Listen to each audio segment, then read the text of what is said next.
Here's how to divide in Google Sheets. We have some sales here per month. We want to know how many sales do we have on average. Well, we could do the average formula, but let's just use divide because we have total here. We'll say sum is equal to all of this. We can do the divide formula. We can take 338, comma, 7 and find the average there. There's another way we can divide, and that's just taking the reference 338 and a slash, divide by 7.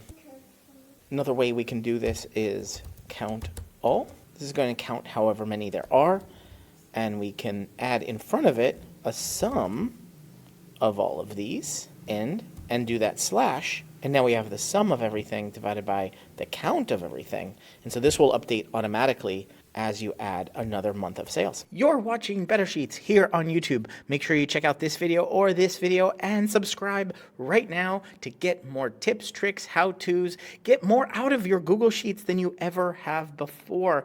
I'm excited to be making a ton more videos here. Ask me questions down in the comments and I will answer them in future videos. But for right now, right here, one of these videos is going to be your next Google Sheet.